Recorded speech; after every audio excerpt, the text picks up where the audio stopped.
So when I was first starting out as a reflexologist, I'd always get people, sitting down in front of me and asking, what do you see in my feet?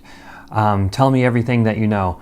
And it really caught me off guard, and it really, in some ways, brought my confidence level down as a reflexologist, right? So I want to share with you a little story that happened to me a long time ago when I was first starting out that kind of helps me get over these little, humps of, non-confidence.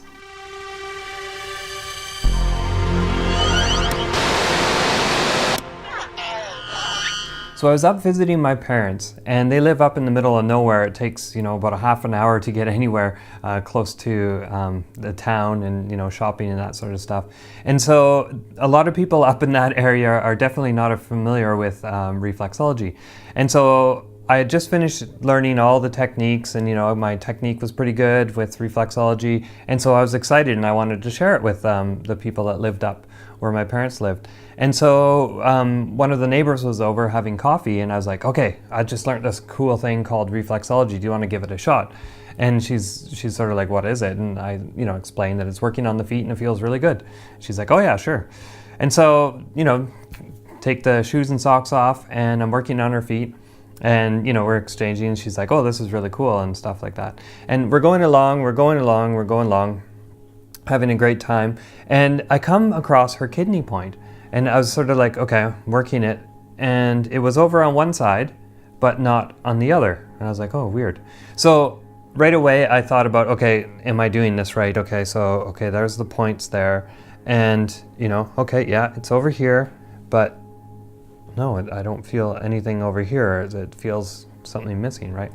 And so I guess she saw by the look of my face that I was sort of struggling with something. She's like, is everything okay?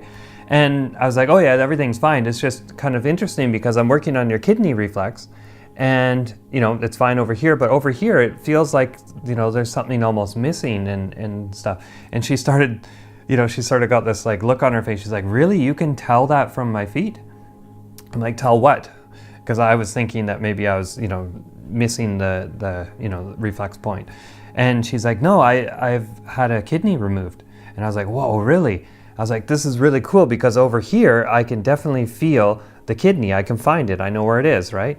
But over here it feels like it's missing, and that's exactly what you're telling me. So just from that experience, it was such a cool thing, having good technique and telling her how I was feeling and what I was finding in her feet really avoided a lot of awkward kind of, that feeling where it's like, oh no, I don't know what I'm doing, but I do know what I'm doing. I have learnt good technique, and I'm checking my landmarks, and everything's good.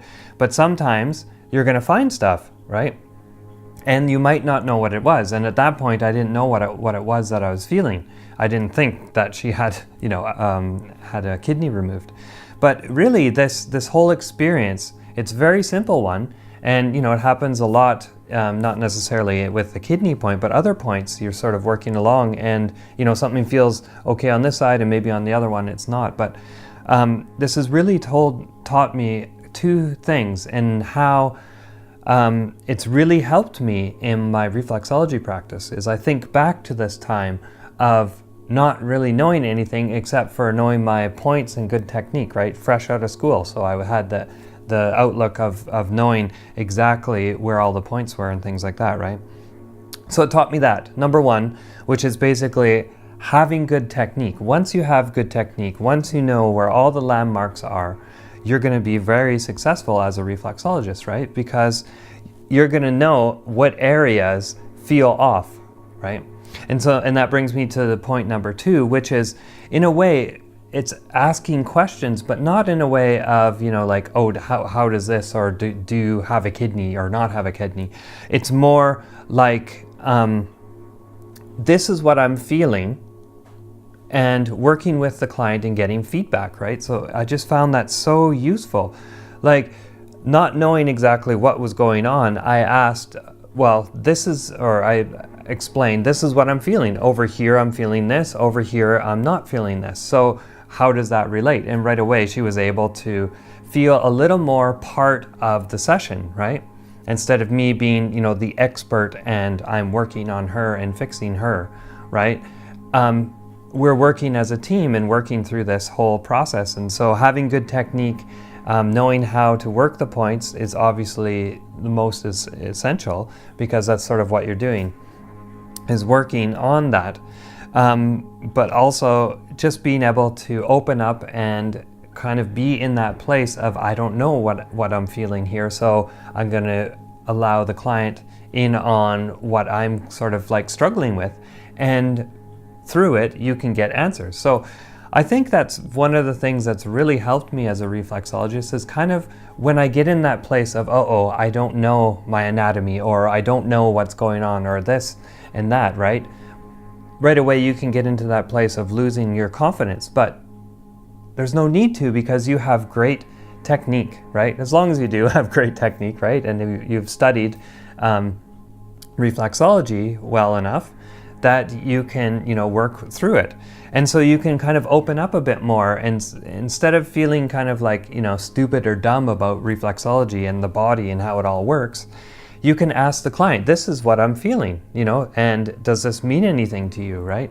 And 9 out of 10 times you're going to get a great response from the clients, and they're still going to have that perception that you are the person who discovered the missing kidney, right?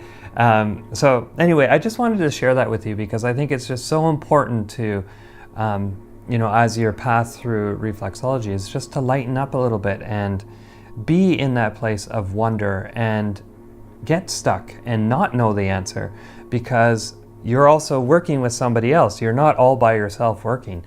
You're working with the client, and they know more about their body than, of course, us professional reflexologists, right?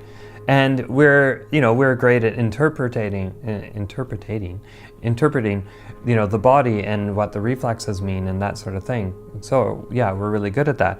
But including the client in the conversation and in the equation is going to just make, at least I've found, my practice and my understanding, and also my stress level as a reflexologist, it's just going to help out, right? So anyway, I hope that helps. I wanted to share that with you. So yeah, on this Reflexology channel, if you're new here, welcome.